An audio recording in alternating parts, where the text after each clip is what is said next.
The world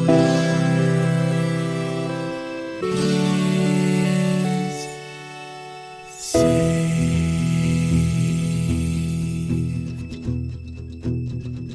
The living room's dark, save for light being cast from the big TV screen and the imminent sunrise that's teasing the one starry sky with whispers of morning.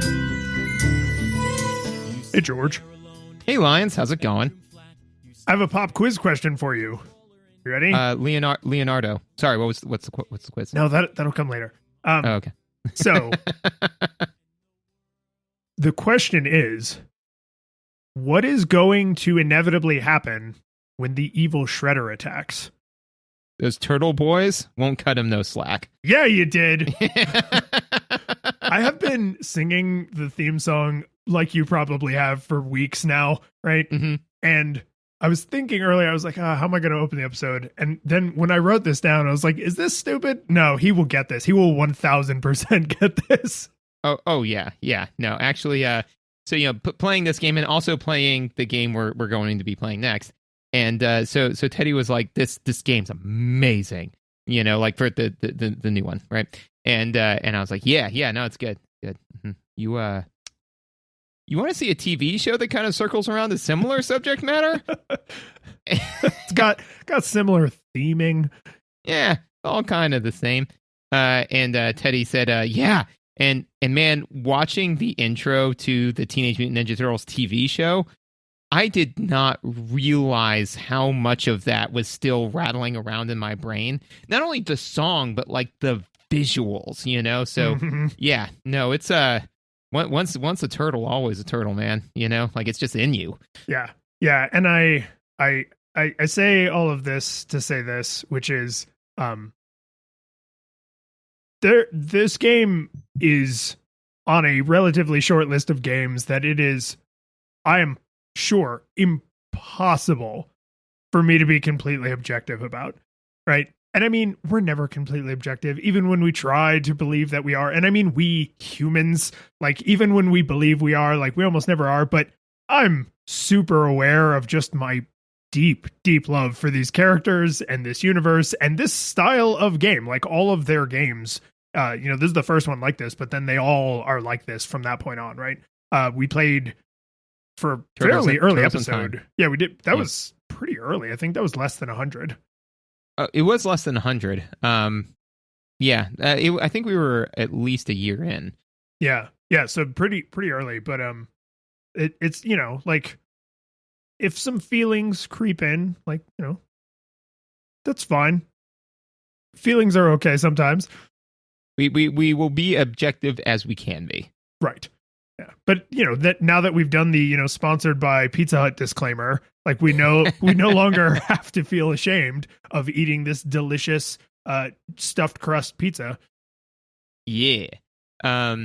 So what is your nostalgia experience for this particular game? Oh, I'm sorry. I will get to that, but quickly because we have a few listeners that have complained. You know who you are.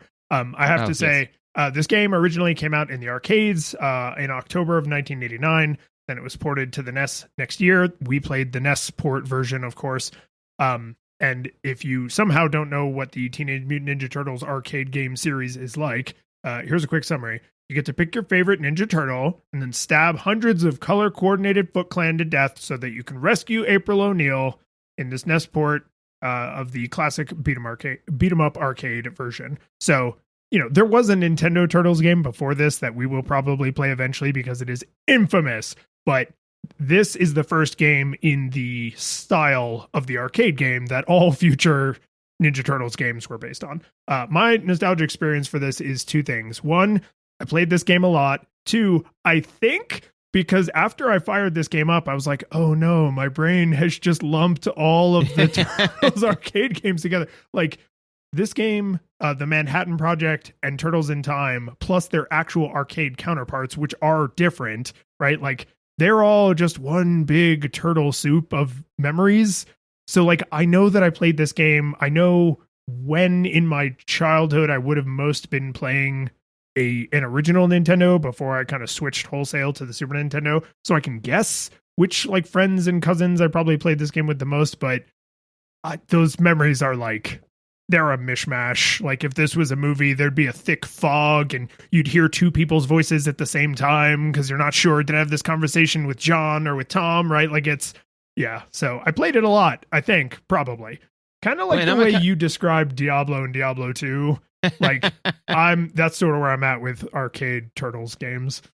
I mean, and I'm in very much so the same boat. I am actually less sure that I did play this one because I played a billion hours of Turtles in Time. Like that was my that was my Ninja Turtles game. Like the sound effects, the pizza, I can still just close my eyes right now and remember certain parts of the level. So I may have played this a little bit, but also for us, at least in my memory, I remember a time when the NES was the only console that I had, but that was a relatively short amount of time, I got an NES, and I think 2 years later, I got an SNES when it was on the earlier edge, and then the Genesis came out not too long after that, and then that, having all three of those consoles at the same time, was what I remember the longest, so I say that to say,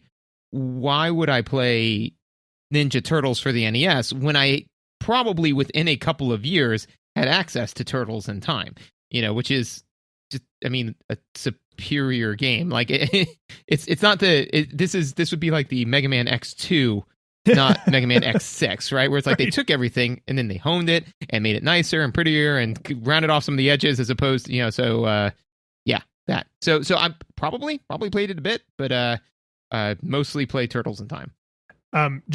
We have a couple like diehard Mega Drive Genesis people, so before they feel obligated to like hate at you on Twitter, I will tell you, technically the Sega Genesis was a contemporary of the Nintendo first and then the Super Nintendo, even though they're both 16-bit consoles. That was the whole thing, is like they went to 16-bit kind of early, and that gave them some benefits, but it also caused them some problems because then by the time Nintendo said, okay, we're ready for 8 more bits, they were also way better at designing video games. So like there was, right. Yeah. So technically the Nintendo and the Sega, don't get me wrong, in my mind, you have the 8-bit generation and the 16-bit generation, but if we're being pedantic. So anyway, shall we chill? We shall. Just one side thing though is that I think that that was a similar thing that killed the PlayStation Portable, right? Was that it was way more powerful hardware than anyone was really willing to program for like a portable, Oh, I think you might be thinking of the Vita, the second one. Yes. I think so. But yeah, where basically it was like, it's basically like having a PlayStation in your pocket, and it's like, so that means I got to pay $60 for a pocket game. Well, no, we'd still want you to pay only $40, but now no one's going to design for this amazing hardware, and so everybody, whenever the console wars flame up, and they're like, this console is twice as powerful. Is anybody programming for that though? For all of those extra horses, all those extra ponies? Are they in the stable, or are they running around doing a pony show because matters? Dude, so it's Betamax and VHS, right? When people are like, oh, Betamax is the superior format, it's like, right, but if I go to a store right now and I want to buy a copy of a movie that I love, what format are they going to be selling it in? Because I need a player that will play Indiana Jones and Ghostbusters and Back to the Future. I don't actually really care what the thing is. I just want to watch this movie I want to watch. And that you're 1,000% right. Like the PlayStation Vita was such a tragedy because it was such an incredible piece of hardware, and it just it's so sad. So yes, we shall chill. If you want to hear more of this, you should of course subscribe to the show. You can find us on the internets at nostalgiagoggles.audio. You can find us on Twitter. You can find the game list on our website, the feedback form, all those links in the show notes. I also stream most of the games that we play on Twitch, so if you want to see kind of some behind the scenes before the review gets released, you can find me on there as well. If you want to support us a little bit, easy thing to do is rating and review. But if you really want to go the extra mile, I think personal recommendations are always the best. Somebody you know that loves classic video games, go tell them, check out the show. Especially if they've never heard of a podcast or they don't listen to any podcasts, because you get them into that sweet podcast drug, and then they're into it. If you really want to go crazy, you can support us on Patreon. And everybody who supports at all levels gets the after show for as little as $1. You can get a bunch of extra content. And then if you support us at higher levels, you may actually get your name shouted out on the show. So with that, we need to first thank our 8-Bit Classics, Jacob. A leading Leonardo. Yarno. A dynamic Donatello. Jason. A righteous Raphael. John. A monkeying around Michelangelo. And Kevin. Television ready April O'Neil. Our 16-bit hero, Michael. A skull cracking Casey Jones. And our full 3D supporter, David. The Super Shredder. Dude, the Super Shredder at the end of Shredder's Revenge is like pretty uncanny. Like he's unsettling. He is, one, very uncanny, but two, exactly what I remember Super Shredder being like from Turtles in Time. Right? You know, like scary. Same ability sets, same like, lightning. I mean, game's good, but that game's good. We will talk about that game next week because and I'll share this for the other episode too.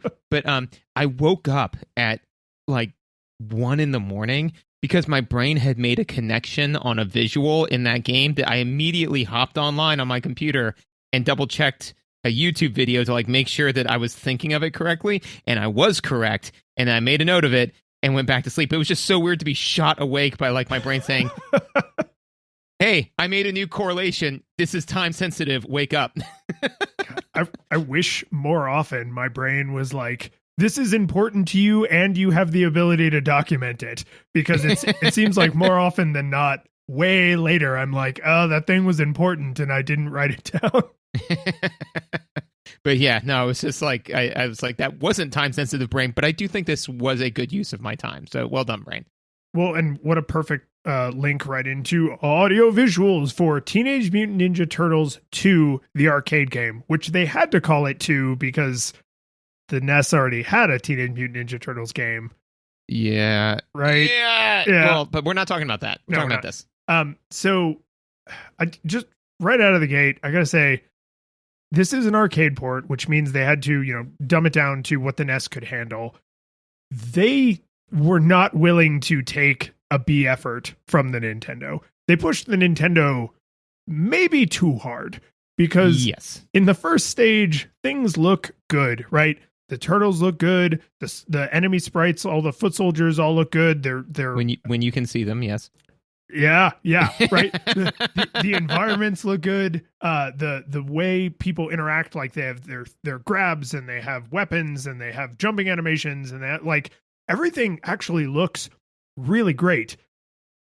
Except, to your point, it is often flickering in and out of reality, so much so that in the later levels, when there's more enemies on screen and there's like a bunch of environmental hazards and there's all kinds of crap going on, sometimes you're just blind fighting. You are just swinging in the nothingness because the enemies have completely blinked out of existence. And because all these enemies are actually made up out of multiple sprites, they like Cronenberg out of existence, where huge chunks of them will disappear, but not the whole sprite, because the sprite is made up of multiple tiles and only some of the tiles aren't being rendered. So it's like, it's such a shame because it's not the art's fault, right? The art is excellent, but there's just too much of it. It's way too much. It's way too much. And the thing is that I really do feel that the developers and the NES, this is the NES, picking up like its 3 kids, and like holding it on its shoulders, but it used to be able to do that when their kids were 4, but now they're all 6, but it's not willing to let go of that yet, so it's just sitting there grunting its way up the mountain, just drenched in sweat, my knees, my back. Everything's on fire, which it is in the first level. And honestly, that was the thing that kind of keyed me into it, where, I boot up the game and I'm like, all right, let's do this thing. And the fact that the entire front of the first level is constantly flickering and the fire animation is solid, And so I was looking at it, I was like, wow, that looks good. And then I paused it to write down, that looks good. And it kept going, man. Like the fire never stops, and I was like, that's kind of a cool little feature that they just kind of keep it going, and I was like, this is... So what you're saying is we didn't start the fire, it was always burning. Since the world's been turning, man. keep giving me song lyrics. I'll keep. Yeah. So I say all that to. So at first I was like, oh man, this is deeply impressive. You know what? Well done, bravo. And then I started playing the game. I was like, oh, there it is. You know, where when things started to kind of flicker out of existence, and I was like, oh man, I knew it had to be too good to be true because physics, you know. But they had me going there for a minute, man. Well, and it's you've been playing the game for a while before I would say it becomes problematic, right? Because things start flickering in the first level if you let too many foot soldiers come onto the screen, right? There's too much noise and things will flicker, but they flicker for a second, or you kill an enemy and then they stop flickering, you know, once it gets below some threshold. But then in, I don't know, I would say starting in maybe like level 6 or 7, it's basically nonstop. Like, unless you are between scenes and there are no enemies on the screen and no environmental hazards firing, it is just things, you and the enemies, just blinking in and out of existence. Remember, in chunks, which I think may actually be worse because it's like, yeah, I still know where I am, but I have this giant, you know, perfectly square chunk ripped out of my chest or off of my face. And it's just, it's very unfortunate because everything looks so good. Like, I was not blown away by like the level of artistry, but I have very clear mental pictures of Turtles in Time, right? Both in the arcade where it looked incredible and on the Super Nintendo where it still looked really good. So to boot this up and not immediately point and laugh at its, you know, pale imitation of games that came out several years later was like, oh damn, this actually looks pretty solid. But then, oh god, just the flickering is just, there were times I died in later levels because I was like, oh, that enemy was attacking me and I literally couldn't see it. Right. Side note, the way they handled blind fighting in 5th edition Dungeons and Dragons is way better than 3.5, and we can talk about that in the after show. All right, I will put that in the notes. Yeah. I just I had a reason to look that up recently. I was like, oh god, this is just so much better. Anyways, so one of the things I did say, one of my top notes is that I think that the turtles themselves look really good, you know, in the sense that, you know, they couldn't make them huge and take up all of the screen because it's Brawler, right? You know, the bigger you are, the bigger you are to hit, right? But despite the fact that the turtles don't take up a lot of the screen, I thought that they did a really good job, especially considering that, you know, so they decided to make the turtles always stare at you, right? But I think that when you are not moving, they are staring directly into the camera, which I actually thought was an odd choice. It was odd, but I think it was probably the way to go, just because I think that that's what looked the most like a Ninja Turtle, you know? It does give you the silhouette. Right, you know, whereas if they did it forward, they would have had to do that weird, you know, because I was watching some of the animated series. Yeah, like the weird kind of turtle half-beak thing, you know? And that would have been weird, you know, and especially when dealing with that many pixels. So I think that was actually a good choice, or probably the best choice that they had. And the other thing that I think probably saved them a little bit of memory was the fact that all of the turtles are just palette swaps of each other. So, you know, once they drew a really nice turtle, they just swapped the colors on them and then gave them a different weapon. Now, that being said, is that they did do, which I appreciate, different animations for all of the different like attacks, you know, because they're all wielding different weapons. So and that's kind of one of the big things about Ninja Turtles, man. When you played Ninja Turtles as a kid, you know, like whoever was Ninja Turtle got 2 sticks, and whoever was playing Donatello got 1 big stick, and whoever was playing Raphael got like 2 really small sticks, and whoever played Michelangelo sucked. So I've forgotten how he's a party dude. He is, you know. And sorry, Bucknell, who's absolutely the Michelangelo of our group, but no, I remember that was always a pain because like, how do you do that with, because with all the other Ninja Turtles, you could just do sticks that you could find, you know, but with Michelangelo, you gotta tie them together with vines, because apparently we're like raised by wolves children. I was gonna say, like, you had to go find some rope, and then, you know, your parents never have, you know, a couple of segments of 1-inch rope or 1 foot rope, so then you end up with a huge long piece of rope hanging out. It's a mess. I say all that to say that they do have different attack animations. I couldn't tell. From what I could tell, I think the answer to this is no. I don't think that there was any difference in range or damage that the different attacks did. I was trying to figure this out myself, right? And this is let's save the particulars of this for gameplay.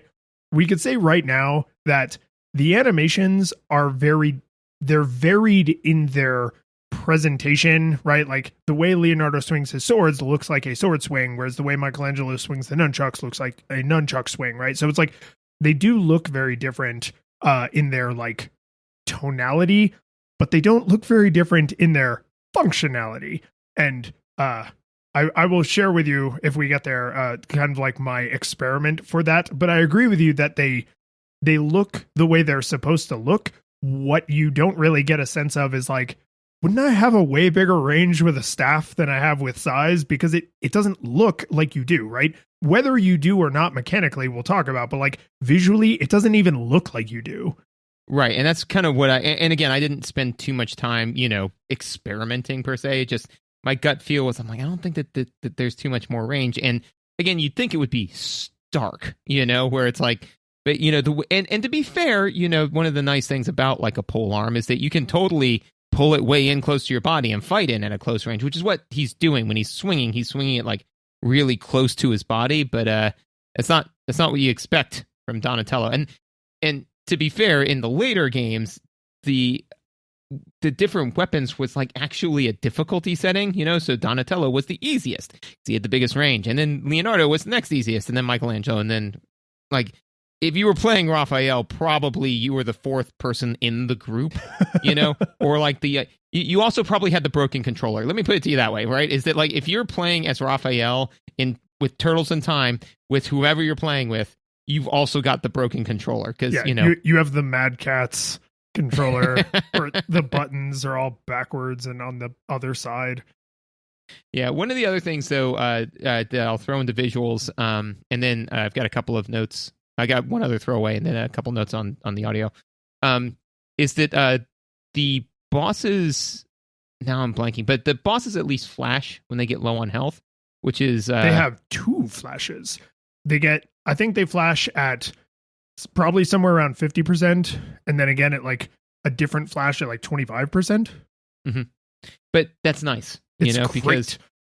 because one is it lets you know, hey, I'm doing damage, which is sometimes in games like this, you don't always know that. And two, like I'm making progress, which really amps up the tension of the battle. And one of the other things they do to amp up the tension is I'm pretty confident they screw with your hit points when your hit points get low. But we can talk about that in probably. I mean that's a standard video game trick thing. Well, it is now for sure, but I think back then it was less so, right? But I'm really confident that last pip is like 3 pips, It is secretly more pips. Right, which is fine, which is great because then what it does is all of a sudden, Rocksteady starts flashing super fast, and you're like, but I've only got 2 pips left. Oh no, now I only have 1, but he's so close to death, and like that feeling, which is I'm sure what they're going for, is really easier to achieve with those types of visuals.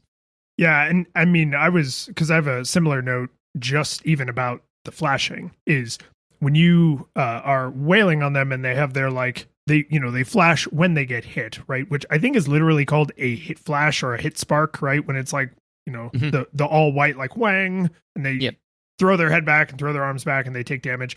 But then when you get them to, I'm going to just say it's 50 and 25%. When you get them to 50% health and now they're flashing constantly, and then you get them to 25% health, and I think they flash faster and different colors. It might just be faster, which creates like a strobe effect, but it is different.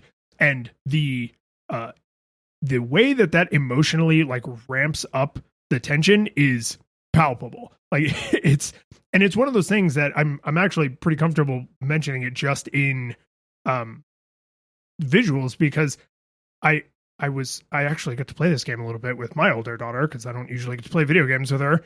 And even in like the short amount of time she was in front of this game, like she noticed like oh, that means like something, right? And it was like flashing, like, yeah, right. So like just her seeing it, having a very, very low games literacy because she doesn't get to play a lot of video games. And she immediately connected like the emotional response that the developers expected her to have, which is like, wow, nailed it. Oh yeah, no, absolutely. So I think that's all good. And then the one throwaway note that I had is in the first level, Pizza Hut got some advertising in there. It's in cool. Several levels. Okay, that was the one I noticed it in. Was, yeah, I think they stop after the third, maybe. But yeah, Pizza Hut, man, Pizza Hut.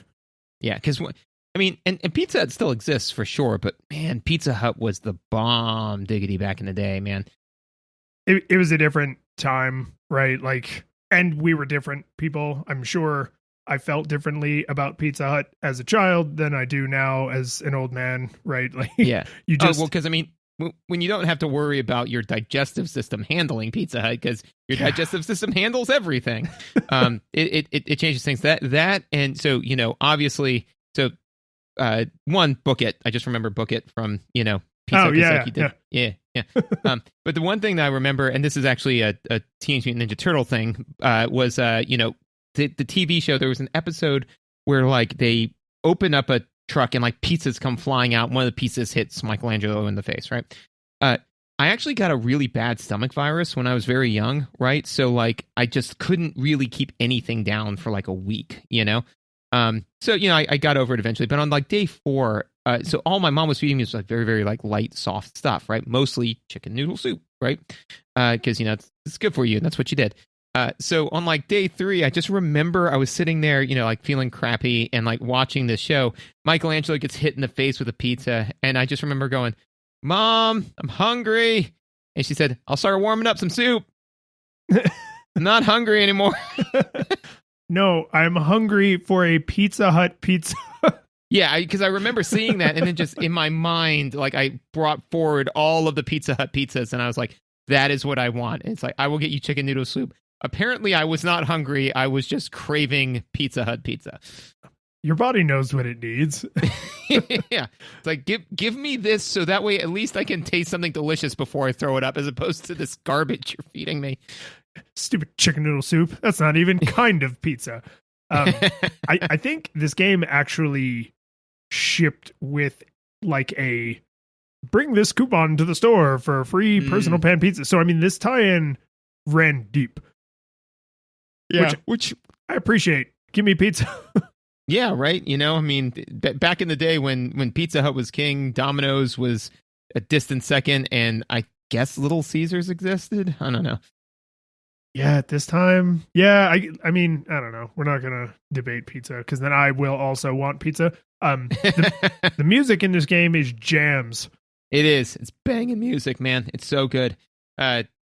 Yeah. I mean, that's. I literally, my note says banging music.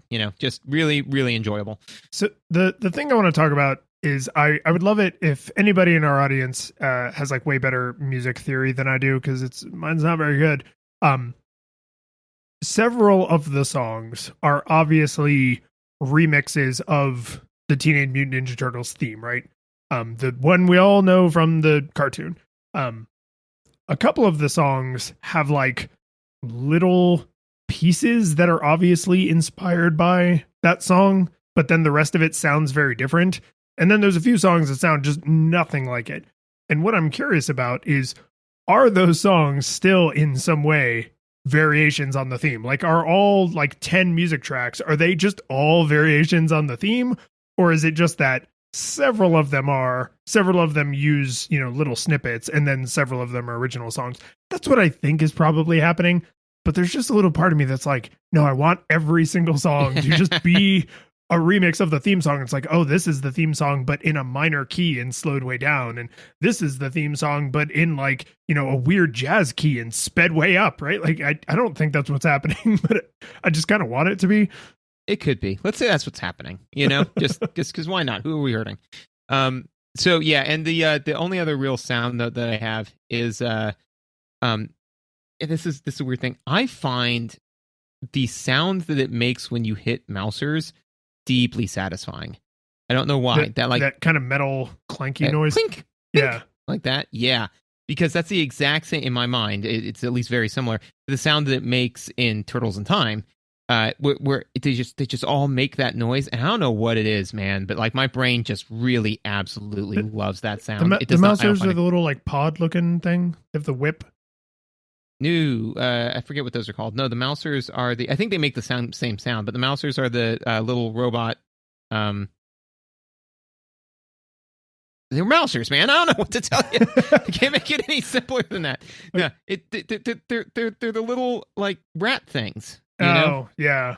I think that is this because all the robots probably make the same like metally clanky noise. Yeah, they're also like they are also robots, but they're not the whip robots, which suck. I don't like those. But I was gonna say maybe the reason you like that sound is because it means you've hit them and they're really annoying.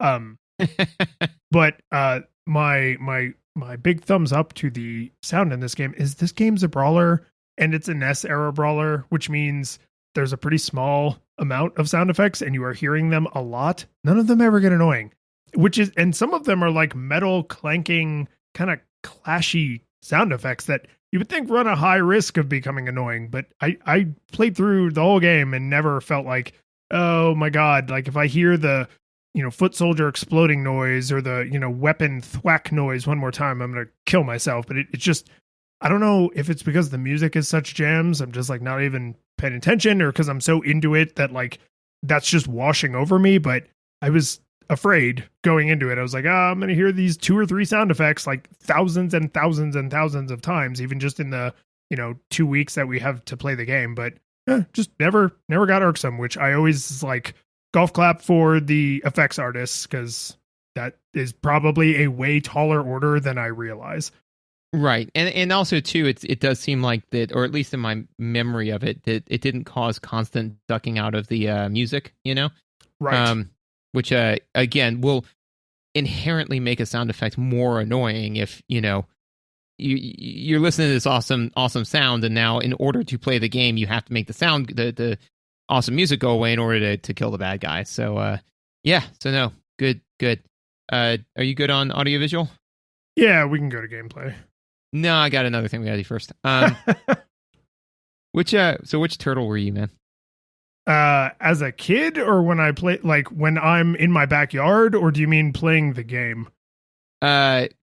When you were a kid in your backyard. Raphael.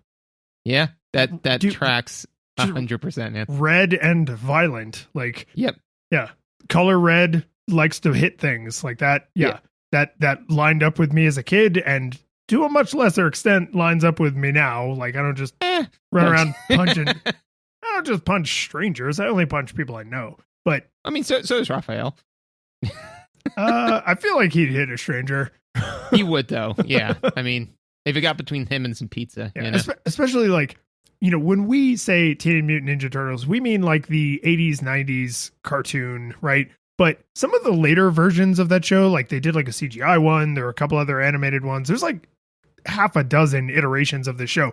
In some of them, he is a sociopath. Like he is a hyper violent nutcase. I don't identify with that. The like cutesy Warner Brothers-esque Bugs Bunny violent Raphael, like, he's like, he's ready for a fight. Like that is a very different kind of adorable childlike violence, not the started 2 world wars kind of violence. Yeah, the complete edgelord. Because I mean, because sometimes when they do it, they're like, well, it has to be the original Mutant Ninja Turtles, but supercharged. And so then everybody is, Leonardo is a complete staunch, humorless samurai. And it's just like, well, that wasn't his thing. He was just the leader. Well, and you always know. Like before you even watch a single episode, you can tell that that's what they did with the characters, because the original characters are like very round and soft, probably made it really easy to make toys and stuff out of them because their design. Some of the later iterations, like everything is full of corners, like just super sharp and jagged. And it's like, oh, okay. So Michelangelo's now going to be a full blown stoner. Donatello's going to be like a typical geek, right? Then you've got the humorless samurai, the violent sociopath. Like, it's just like, okay, we get it. You put more corners on everything. Shut up. Yep. the interesting thing for me is that, because, like, it's the four humors theory, right? Where it's kind of, who was your favorite, mutant growing up? And there's like a handful that everybody says. But for Ninja Turtles, everybody has a different one, right? Because it is very, you're like, oh, I identify with this character. The weird thing for me is that I was always, like, 80% of the time I was Leonardo. The other 20% of the time I was, like, if somebody else was Leonardo, then my second go-to is Donatello. And then later on, being like a laboratory director, I feel like that's 80% Leonardo and 20% Donatello. And I was like, this is, man, so now with, like, so you'll appreciate this. So with Teddy, like, he's been playing for a while, the new one, Shredder's Revenge. And so probably, beaten it like 8 times now. I was like, okay, buddy, which Ninja Turtle are you? Which one's your favorite? And he was like, Raphael. And I was like, all right, we'll see how this plays out. We turn out fine. Yeah, I mean, yeah, but I was like, okay, well, hopefully he'll be the fun-loving cartoon Raphael and not the edgelord sociopath Raphael. Yeah, no, I mean, that's a reasonable thing to wish for your kid, right? So yeah, that was the thing I had to ask, was which Ninja Turtle you were. But no, that is a critical part of the discussion. I would have been heartbroken if we left out. So you're well within your podcast host rights. Excellent. So gameplay. It's not as complicated as the later games, man. Like, this is the through line for any negative thing I would say about the game. They could all be traced back to what you do in level 1 is the same thing you do in level 10, except with more things on the screen, which, as we mentioned, you can't always see, right? And so, this is a Nintendo game, so I don't know what the controls were like in the arcade. We didn't play the arcade game.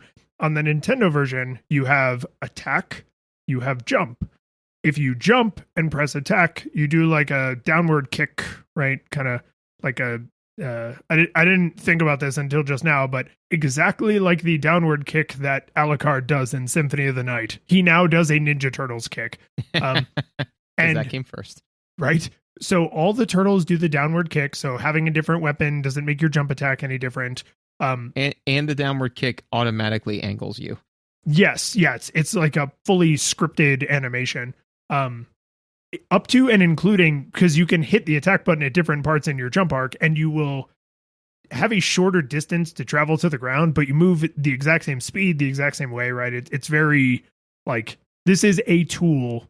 Use it to solve problems, right? Not like this is a way you can move about the world. But then if you do kind of like a rolling, like if you roll your thumb from jump to attack, like, you don't press them at the exact same time. It's like jump attack. You will do sort of like a half jump where you spin your body and you like swing your weapon out kind of wide. And I played for a couple hours before I realized that was a thing you could do. And then once I realized that was a thing you can do, it became the only thing I did, because that one hits almost every regular enemy. So if you're playing by yourself, or even if you're playing with other people and you're getting swarmed by enemies, it's really worth it to get good at executing that maneuver. But that is where tactics stops.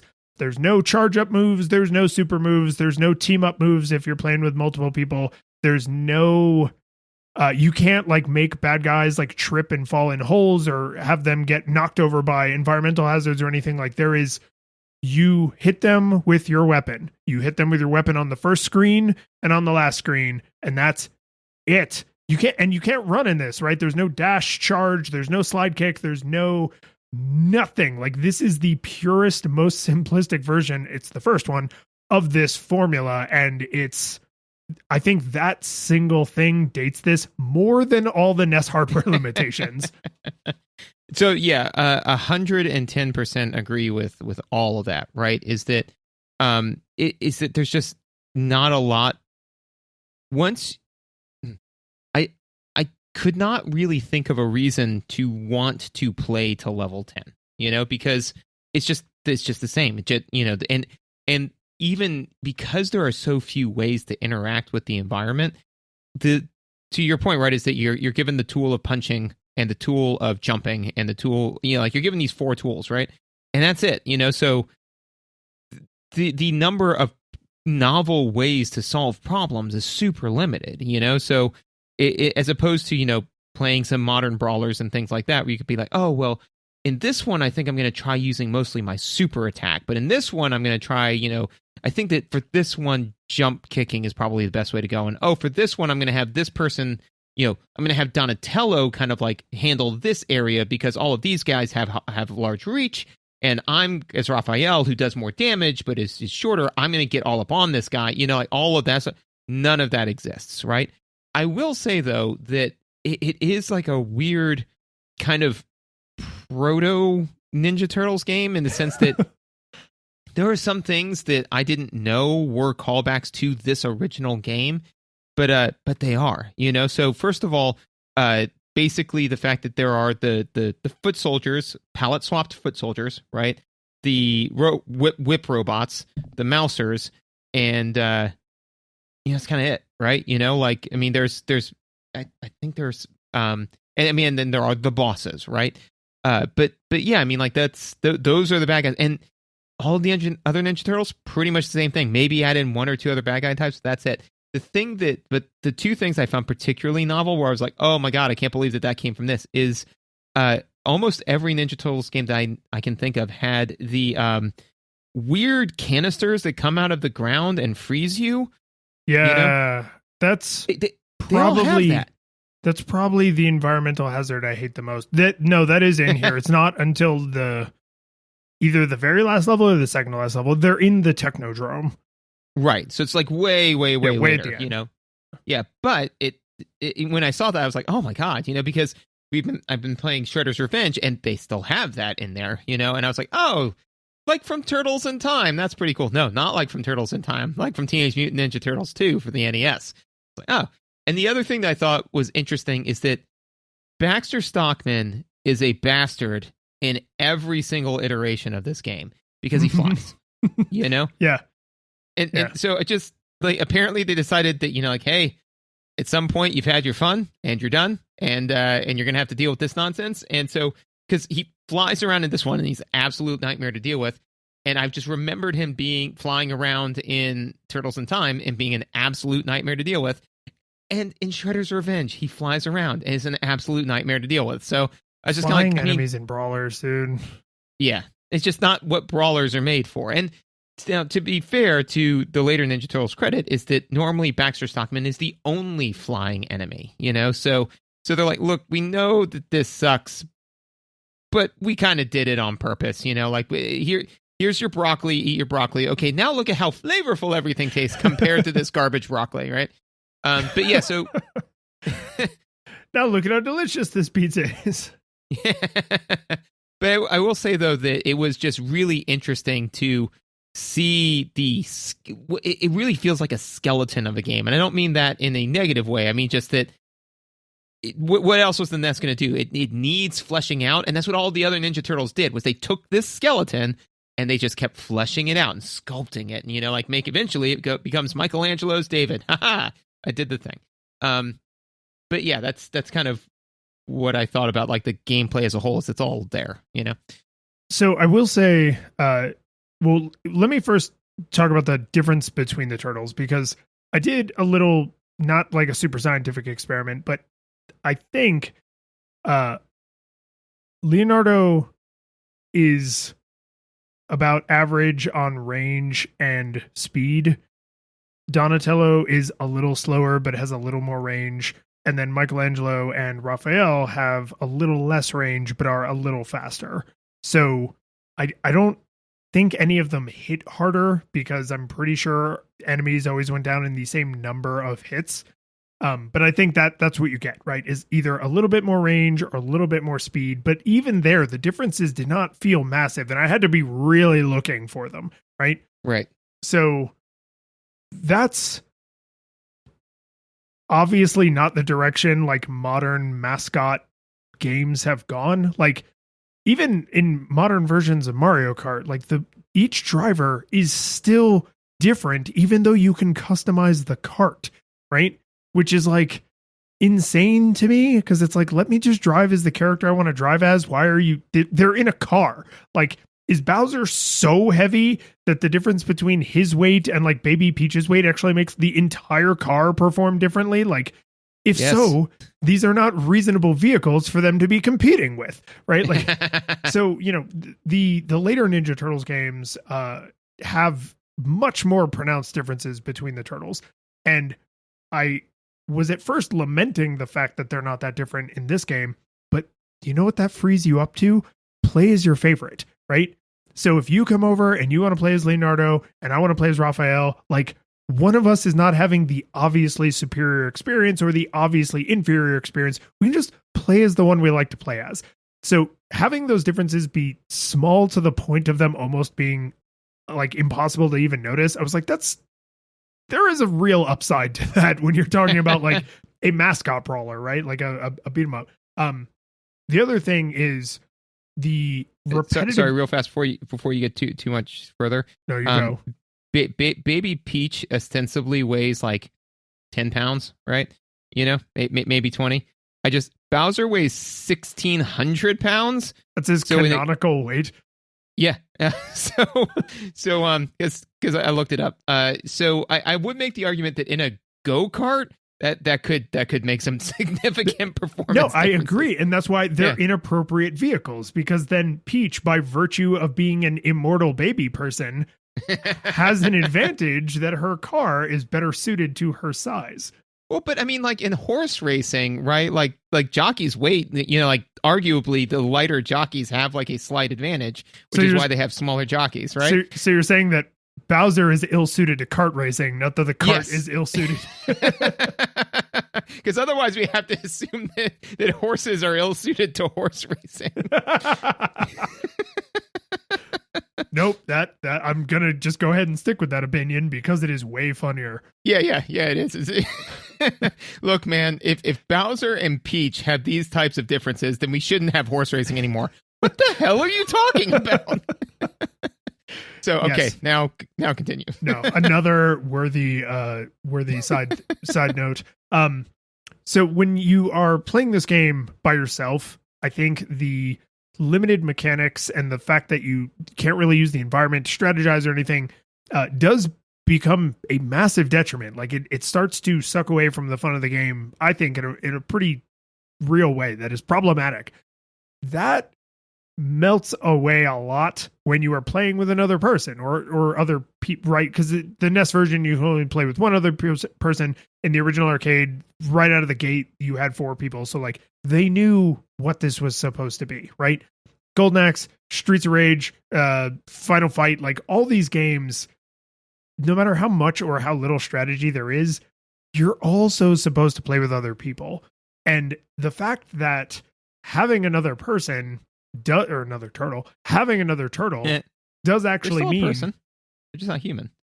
That's true. Yeah. I forget that like personhood does not mean humanity. And you would think as someone who plays D&D, like I would be able to internalize that, but for some reason I struggle with that. No, one of my favorite examples of that is that I make the argument that Superman, though not human, is more of a person than Lex Luthor is, which the best Superman comics are written around that concept, you know? You're right. You know, having another turtle person does give you, I think, just enough additional strategy and ways to interact with your attackers that it washes away a lot of the, oh my God, this is getting so repetitive, right? Because if one of us makes a mistake, the other person can like, do they come in and help, or do they let you, try to get back on your feet and figure it out, right? If we are splitting the screen and you're dealing with enemies on the left and I'm dealing with enemies on the right, and you get smashed against the opposite wall and now we are both on the same side of the screen, do we now deal with this new reality, or do we try to, return to dividing and conquering? So I would say like the mechanics in this are simple to the point of requiring a second player, whereas some later brawlers tried to kind of account for that and say like, well, we need to make the universe fun and interesting enough that you could play this by yourself and still feel like you have tactical and strategic choices. This to me does not feel like that. They're basically saying you have a couple of tools and we expect there to be 2 of you. Yeah, and I don't know if in the original arcade you could play as all four. I know in this game you can only play as... In the arcade, you could do all four. The NES was, Right. of course, limited to 2. Right, because there were only 2 places you could put a controller. But yeah, I think that to your point, even, you know, Streets of Rage, all that, is that, yeah, community is one of the core aesthetics, right? You know, so you're supposed to be playing with a friend. You're supposed to be and when you add that layer to it, it transforms a game, because the main thing that you're doing now is playing a game with a friend, not playing the game for the sheer enjoyment of playing the game. Like, you know, if you look at it from a purely Machiavellian or, you know, point of view, is that at the end of a game session of Final Fantasy, right, you have hopefully gotten some enjoyment from the game for yourself, right? At the end of this, you have hopefully gotten some enjoyment out of the game for yourself, but you have also spent time bonding with another human, right? You know, so it takes a lot of the edges off of some of the corners. What I will say, though, when you play it by yourself, it is highly repetitive. And I do think that there was a huge opportunity missed with, and I don't know why, with not having the environment interact with bad guys. Like, the environment interacts with you. So I don't know why it would have been such a hurdle to have the environment also interact with the bad guys, you know? No, dude, I have a dedicated section about this in my notes. It's just like, this feels like a strategic miss, because this is one of the only additional ways you could potentially interestingly or cleverly deal with enemies, and it's just completely cut off from you as a player, which of course later Turtles games went on to include this, where enemies can fall in pits and get knocked over by stuff and everything. But this is not just the Turtles' fault. A lot of early brawlers are like this. A lot of early brawlers, the enemies are completely immune from the things you are not completely immune from. And I don't know if we talked about this on any of the other brawlers that we've reviewed, but now that I recognize this, I hate it. Like, if that giant bowling ball can kill me, it should be able to kill them. If the fire can hurt me, it should be able to hurt them. If the lasers can hurt me, the ice freezing, the pits, everything. Like, otherwise, it's like I'm fighting ghosts that are just floating through the world, but somehow are not of the world. Well, and also, too, in an era where oftentimes controllers got put into screens because the game was cheating, right? You know, like, this feels like the game's cheating, right? Because when, and also it's bad. It's, you know what it is? It's bad conveyance. Because if a bad guy can walk, so when I saw the giant, you know, for whatever reason in this burning building, the giant steel balls coming flying down the stairs like they do in burning buildings. Are they supposed to be construction, like wrecking balls? I mean, that's probably the best explanation for one and only one of them, but, you know. Yeah, but why are there an infinite number of them? Yeah, and some of them coming down in pairs, you know, like. Just, well, there's 2 turtles, you see, so. Yeah, so we needed 17,000 wrecking balls on site, and some of them we throw down in pairs. But anyway, but when it just went right by the bad guys, I was like, the only reason this would exist is because it can hurt me. So that made sense. But then when they popped out of the sewer thing and then walked over the sewer ground, I'm like, maybe this doesn't hurt me. You know, maybe I also won't be. Maybe this was just a novel way for the person to enter the screen. No, it hurts you. So it actually kind of is just garbage conveyance on top of being everything else that's wrong with it. You know, so again, I don't know why that decision was made, but it was. I honestly think this is one of the few pure artifacts of the time, right? Like, there's a lot of things in here that obviously have evolved as game design has evolved, but enemies are completely separate from all of the environmental hazards. Feels like well, that's just how you make brawlers. And maybe it was hard to code for. Maybe it was it made the hazards harder to design. I don't know. Maybe there was a good reason that all like early 8 and 16-bit era brawlers, maybe it's just because it makes the game harder. You have to deal with something and they don't. But it makes the world feel stupider, and I hate it. Agreed. I will say one of the other more meaty notes I have is that So one of the very, very first things that I realized when we were doing this podcast many moons ago now is that which plane of existence that you're in a brawler and how the game handles that math is super important, right? And I remembered getting that wrong breaks the entire game. It does. And that's why Golden Axe, I was like, this game's awesome. And then went back and played. I'm like, this game terrible, because it did not do that thing well. In this one, it's not game breaking, but I will say that I feel that which plane you're in seems equal but not fair, right? And I say that to say that I think that when you can hit a bad guy, they can hit you. And when you can't hit a bad guy, they can't hit you. I think that is true. I think the problem is that the game knows exactly when it can hit you, and you don't always know that, right? Because you're human and the game's the game, right? So it's equal. I don't think that it's fair, you know? And I say that, and obviously we can talk about this more when we actually review the game, but just to in this one area, juxtapose it, because I did do an experiment in Shredder's Revenge, and it's super not equal in a modern brawler, right? Because literally I watched somebody punch at me.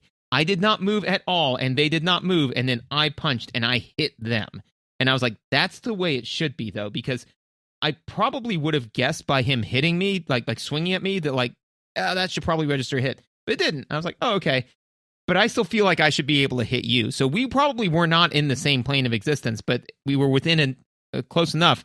The game was like, the player, there's a window where I can hit them, and they can't hit me. And I don't think that exists here. So it feels like sometimes that you swing on a guy and miss, and then he moves like a pixel down and then tags you, and that doesn't feel good. Did you play any of Kirby and the Forgotten Realm, or what I like to call the Last of Kirb? No, I actually the only Kirby game I played was the one for the Game Boy back in the day. Oh, nice. Yeah. I never really got into that franchise. So Kirby and the Forgotten Realm is an excellent game. It's a fun kind of bubblegummy platformer, but in true Kirby fashion, like there is actually a fair amount of depth there if you want to engage with it. Or you can just button mash and still eventually be successful. But it's fun. I like that game quite a bit. The reason I bring it up is most of the Kirby franchise, particularly the Kirby games that people think are good, are all 2D, right? So you don't have the plane of existence problem because everybody's on the same plane all the time, always, right? So in Forgotten Land, because it's 3D, even though it kind of operates like a 2D platformer because the way the camera moves and stuff, like you don't really control the camera. They made, I saw an interview with some of the developers, and they made an explicit decision in how the game engine calculates whether or not a hit should register is how it looks from the camera, because that's where the player is. So interesting. What they did was they showed like in universe, like here is Kirby and he swings his sword and the little like swooshy, blade blast like comes off the sword. And then they freeze it because this is like in their developer tools. They freeze it and they rotate the camera and you can see that this is not going to hit. Like it's not even close. But then they put the camera back to where it would be in the game. And you can see that from this point of view, it actually does look like it's going to hit because it's just the way the angle is. So they calculate collision using that viewing angle as like one of the main, if not the main, like deciding input in the equation. And modern brawlers do something similar, right? Where they basically say, should this have hit mathematically? Maybe not, right? Like if an enemy took a swing from this position, maybe that won't connect. But to the player, they're going to see Leonardo swinging his big ass swords around or Donatello swing that giant stick around. And they're going to be like, why did my shillelagh not knock that foot soldier's noggin off, right? And that's just, it feels bad, right? And this game is way better than Golden Axe, you're right. But there are a lot of times where you, the player, would say, my sword just passed right through his throat, and there he still stands. And that, it feels bad. It feels bad when you feel like your eyes have betrayed you. You're like, well, but it looks like I hit him. And I think about that. Cool. I'll try and find the video and send it to you that with the Kirby developers, because it's just like, that's such a modern game design concept to be that aware of, well, it needs to work the way it looks like it should work. The way I always picture it is that, like, if you imagine like a bell curve, right? And like the standard deviations, and you've seen all that broken out, right? Is that like the width of the thing is that the bad guy should hit with 95% confidence and the player should hit with 99% confidence, right? Like we get an extra standard deviation, so there should be, and again, it's not huge, like 95 versus 99, right? But it's just that extra little bit of width that says, yeah, the bad guys who operate perfectly don't get that extra little bit of width. They're the computer. They know how the math is playing. But you, the human, get a little bit more give before it's like, no, that's not cool. So I think that, and then that ties nicely into, I think, probably my last big note, which is so continues take you back to the beginning of the stage, which is, from what I could tell, right? Mm-hmm. So which is better than nothing, but at the same point in time, if you're struggling to clear the first stage, continues are now meaningless, Yeah, true.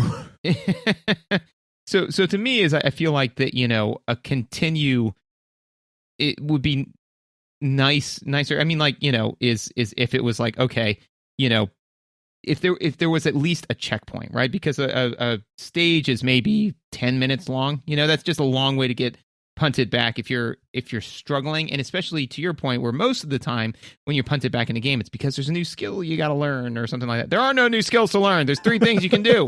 I just want to punch a different colored foot soldier, man. Let me do that. So because I really struggled to get past the first level because I wasn't very good at the game. So I agree with you that the continues are basically worthless in level 1. What I do like about the system they have for continuing play, like as in ongoing, is of course it's hidden behind button inputs because it's 1990, right? Based on a 1989 arcade game. But there is a give me 9 lives code.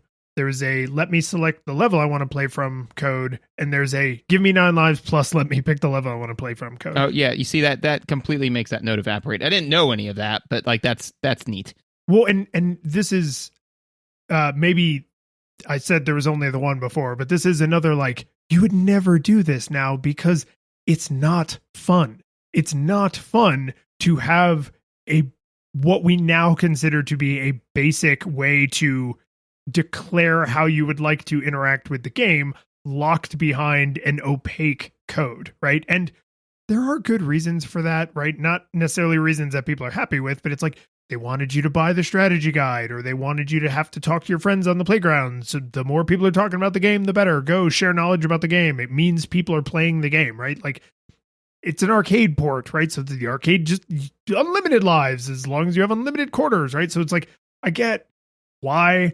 And I tried to play the game with the understanding of I would have had access to this information. It's not in the manual. I checked, like, you would have had to have gotten it from a strategy guide or from the tips line or whatever, but or through research.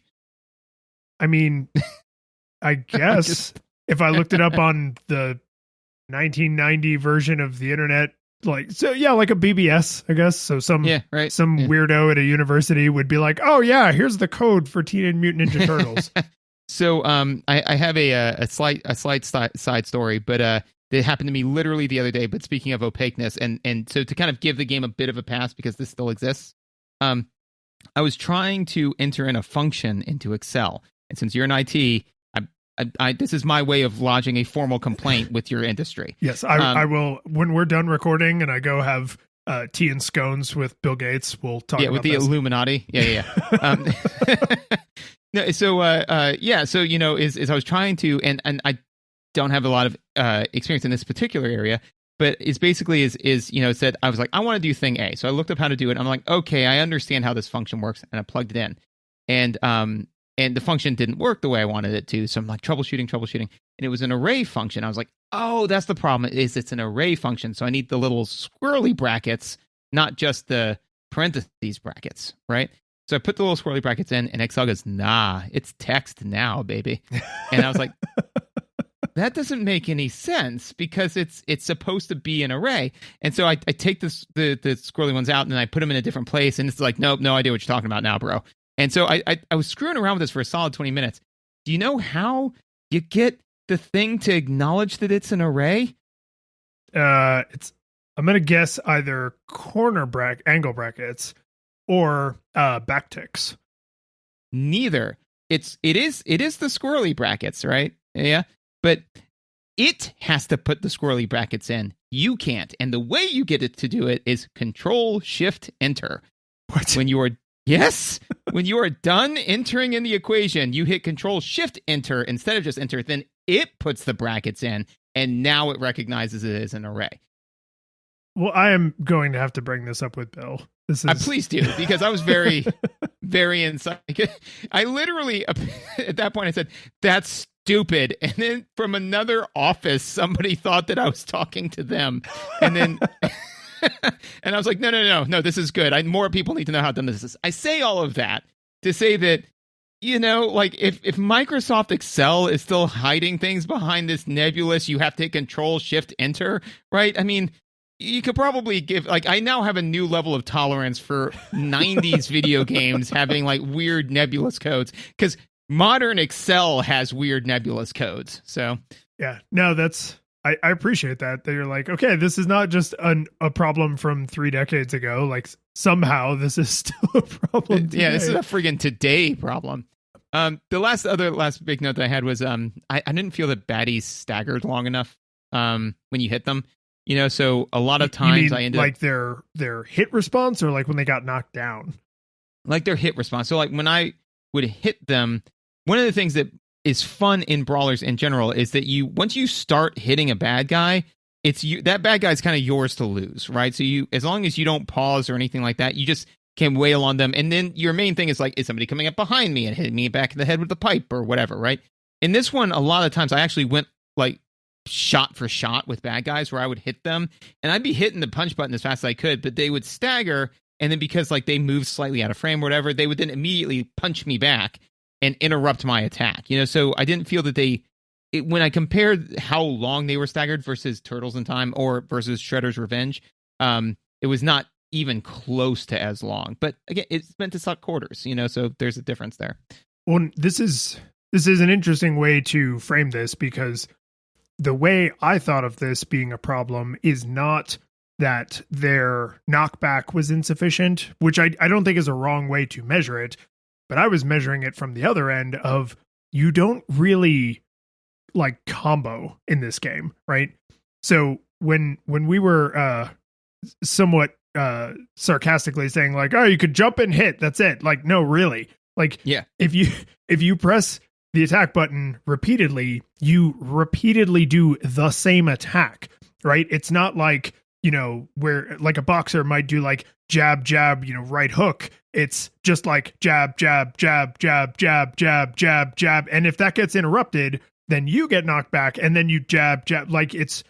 It's almost charming, and it's simple as how simplistic it is, but it does create a problem where if you are not always pressing the attack button as fast as the game will accept that input, then you're gonna get tagged always, right? Because you never have a hit, big hit finisher. There's none of that, right? So I think it's interesting to place that on the foot soldiers. They don't have a long enough knockback animation.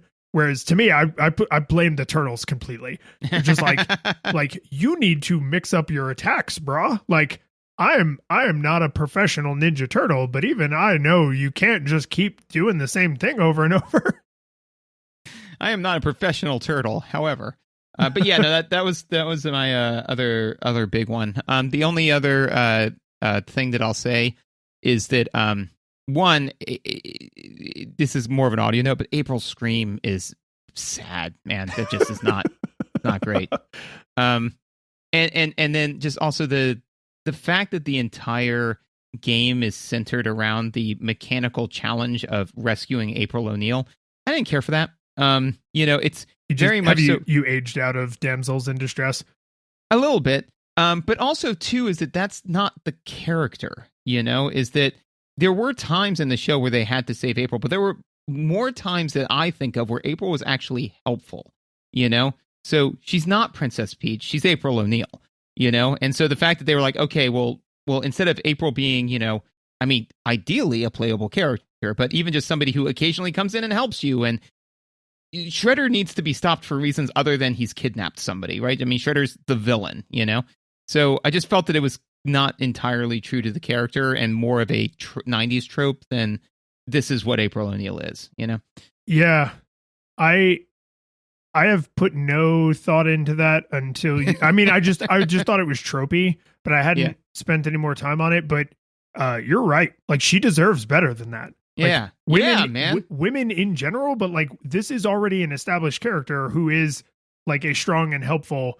She's obviously Lois Lane, right? Like, she is a capable journalist who is in the fray because she's not afraid and the reporting needs to get done. Like, she's so obviously Lois Lane, right? And and every time Lois Lane gets captured, they make a point to show her being brutally defiant, right? Even though she doesn't have superpowers and she can't do anything to necessarily save herself, like, she's never like, oh, help me, right? Like, she's always just like, Lex, you're a friggin' knob, right? And like, maybe in the arcade cabinet, they have cutscenes where it cuts to April O'Neil calling Shredder a weenie, and that would actually make you feel a little better, right? It's like, oh, April's not here helping because she's been captured, but she's not off somewhere shrieking, right? She's off somewhere telling Shredder he's a dork. Well, and also too, even when like they do like the Lois Lane has been captured thing, like most of the time, if they're writing it well, right, is that the person who is captured has not resigned themselves to their fate, and the only agent of their survival is the hero, right? Is that normally they're like, okay, hopefully the Ninja Turtles will come save me, but I'm also going to see if I can sneak away, or hey, this particular, or especially when they can bring their own skills to bear. So like, for example, I can help the Ninja Turtles save me by accessing this camera equipment, which I'm very familiar with, and using it to send a message to everyone, or whatever, right? Or even more heroic would be like sending a message to, the getting the camera stuff online, sending a message to the news people saying, Shredder's going to do this terrible thing. You need to evacuate this area, because then they're being helpful and selfless. There's a million different ways to attack it. But yeah, like Princess Peach, I know that in later iterations, she's had many powers and they really fleshed her out as a character. But initially, the main thing was Princess Peach was there to be saved by Mario. She was a mechanics damsel for the mechanics villain, right? But April O'Neil was never that. So I was just like, oh, well, that's kind of a bummer. And especially because in Mario, right, it was like save the damsel in distress. That was Mario's narrative ostensibly, right? But the Shredder does all sorts of horrible stuff, right? Like all the time that could just need to be stopped, right? Like Shredder is trying to blow up Manhattan to do something or whatever. Go stop him from doing that, Yeah, kidnapping Princess Peach is Bowser's crime. The rest of the time, he's kind of not really hurting anything, but Shredder is a villain in his own right. This also reduces his complexity as a villain. Because it's like, this will lure the Ninja Turtles to my lair and then I can defeat them. And it's like, no, they were already coming. You're already a criminal. They're already vigilantes. Like, you didn't you didn't need to be like, oh, but will you come and fight me if I've kidnapped your girlfriend? And it's like, dude, we were already in the Turtlemobile, like driving to your house to kick your ass. Like, why'd you do this? Because you know what it is? Hat on a hat. It's totally a hat on a hat. So April deserves better, and Shredder is better than this. Yeah, everyone is better than this. This is one of those situations where you walk into the room and your two kids are like murdering each other, and you're like, everyone is better than this. Like, all of you. I expect better from all of you. Well, who's in trouble? All of you. Everyone. Burn it all down. All right. There's what else to say? Is there's nothing. I would like it, I think, if you went first, because I came into this feeling complicated. So do you think that this game held up? So I'm going to give this one a nostalgia monocle, because I think that it is the skeleton. Like I said, it's the skeleton for all of these other games. So there's some things that it does like very well, and I think that. So would I recommend somebody going back and playing this game? Yeah, in a way, just because it strips away so much of the other stuff to just its bare bones. So yeah, if somebody said like, "Hey man, I got 20 minutes and I can play any game in the world. Would you recommend me playing this?" I'd be like, yeah, for about like 20 minutes, maybe an hour or so. If you're looking for if they said, give me a great Ninja Turtles brawler, I'd say Turtles in Time, or, Shredder's Revenge, or any of the other ones, right? But the Manhattan Project, which was also on the Nintendo, but is an iteration in the right direction. Right. So basically they took this first thing and then just iterated on it. And it's and unlike Mega Man X, it's just kept getting better, right? So there's no reason for you to go back to so I would say no nostalgia goggles if I said, go back and play this. But in my mind, there's no reason to go back to the beginning of the iteration unless you're interested in this thing specifically, So that's why I kind of lean on nostalgia monocle, because the nostalgia goggles would be, there's no reason to play this game unless you played it before, right? There is a reason to play this game if you're kind of interested in what it looks like with all of the stuff stripped away, right? So the analogy I can come up with is that there's some things, like that are kind of good on their own, and some things that, like are revivified, right? By other stuff, right? So Leonardo da Vinci and Michelangelo, right? I think like we all kind of know who they are, like in and of themselves. Like Leonardo da Vinci, incredibly famous inventor, right? Michelangelo, you have Michelangelo's David, a bunch of very, very famous art that we just kind of know of, right? I'm really confident that the reason why Donatello and Raphael are well-known Renaissance painters is because of the Ninja Turtles, right? I'm trying to think if I could name even a single work from either of them. Right. And I cannot. Yeah. So that's the thing, is that that they're Renaissance painters, right? Or Renaissance artists, but they're more so Ninja Turtles. So I think, so I think that this game falls more, this game's more of a Raphael and less of a Leonardo. That's cold.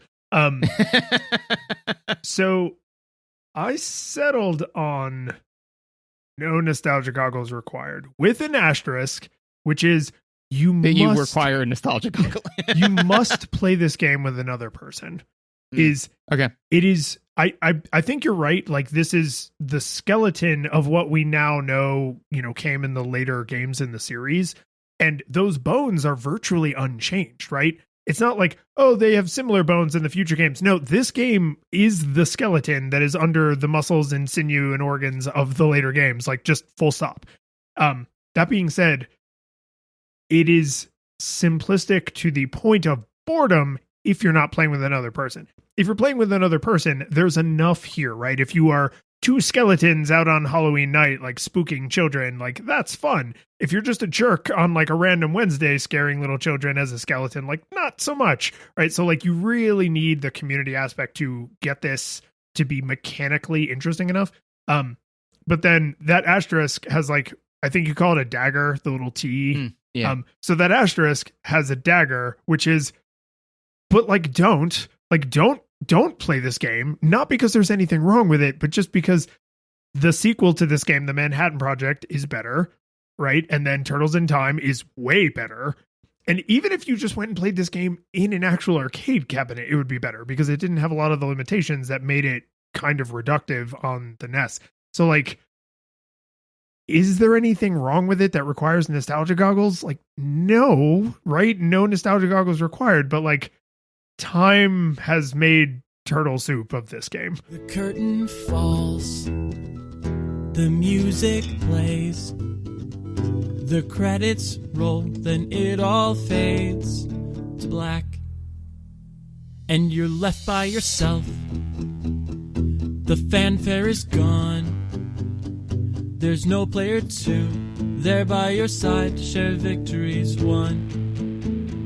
But as you slowly progress down the hall to your bed, a few great events leak back into your head.